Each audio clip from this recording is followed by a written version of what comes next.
कर्दम ऋषि के माध्यम से माता देवहूति के गर्भ में भगवान ने पधारा है, भगवान प्रवेश किए हैं। और देखते ही देखते सुंदर से समय में, सुंदर से मुहूर्त में श्री माता देवहूति ने अपने गर्भ से साक्षात परमपिता परमेश्वर को, गोविंद को, श्री हरि को कपिल के रूप में आज जन्म दिया है। देवताओं ने पुष्पों की वृष्टि करके जय घोष किया है।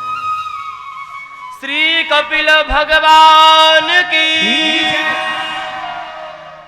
श्री कपिल का जन्म हुआ और कपिल का जन्म होते ही श्री कपिल जी ने अपने पिताजी से कहा, पिताजी आप वन में प्रस्थान करो। ये दुनिया के इकलौते बेटे हैं महाराज, जो जन्म लेते ही पिताजी को वन में भेज रहे हैं। कर्दम ऋषि ने कहा, प्रभु ये कैसी विडंबना है, आप हमारे घर में आए हो और मैं आपको प्राप्त करने अब घर से वन में जाऊं? जब आप घर में ही आ गए हो तो मैं वन में क्यों जाऊं? श्री प्रभु ने कहा, पिताजी आप अपने वचन को पूरा करो। और आज श्री माता देवहूति ने माथे पर तिलक किया, आरती उतारी और कर्दम ऋषि को वहां से विदा किया है। एक बार कहो राधे राधे। काहे ढीले पड़ेगा, राधे और जोर से। अगर मुझे भोजपुरी आती महाराज तो मैं आपको उस भाषा में बताती। और वैसे भी आप सबकी भाषा अंगीकार भाषा है ना, अंगीकार है तो जोर से बोली छे राधे राधे। श्री प्रभु ने कर्दम पर कृपा करी, कर्दम ऋषि वन में गए और श्री माता देवहूति से कर्दम ऋषि ने जाते जाते कह दिया, देवी ये कोई सामान्य बालक नहीं है बल्कि ये साक्षात परमेश्वर हैं। अपने कल्याण के लिए इनसे जो कुछ पूछना होगा आप इनसे पूछ लेना। इतना कहकर प्रभु चले गए। और कर्दम ऋषि की धर्मपत्नी देवहूति एक बार अपने पुत्र के पास बैठी हैं, कपिल के पास बैठी हैं। ध्यान देना सभी लोग, हाथ जोड़ करके शिष्या बन करके सामने बैठे हैं।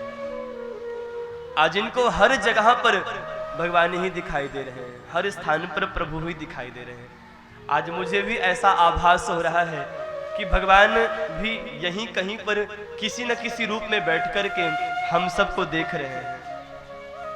आज मुझे इस व्यास गद्दी पर बैठ करके ऐसा आभास हो रहा है। क्यों?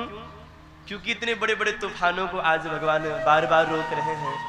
तो ये बात सत्य है कि भगवान यहीं पर कहीं न कहीं किसी न किसी रूप में बैठ करके हम सबको दर्शन दे रहे हैं, हम सबको देख पा रहे हैं। एक शायर ने कहा है, ये मत सोचो कि ये होंगे कि नहीं होंगे, ये मत सोचो कि ये होंगे कि नहीं होंगे, जहां बुलाओगे ये वहीं होंगे। ये मत सोचो कि ये होंगे कि नहीं होंगे, जहां बुलाओगे ये वहीं होंगे।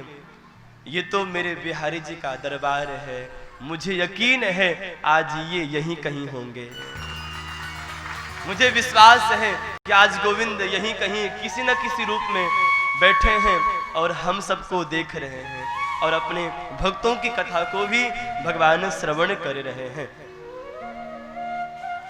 जो सच्चे भक्त होते हैं ना, वो तो हर वक्त भगवान को ही देखना चाहते हैं, वो चाहे रियल में हो चाहे स्वप्न में हो। एक सच्चा भक्त तो हर वक्त भगवान से यही प्रार्थना करता है, हे प्रभु अगर आप साक्षात दर्शन दो या ना दो मुझे फर्क नहीं पड़ता, लेकिन आप मेरे स्वप्न में आकर के हमें दर्शन जरूर दो।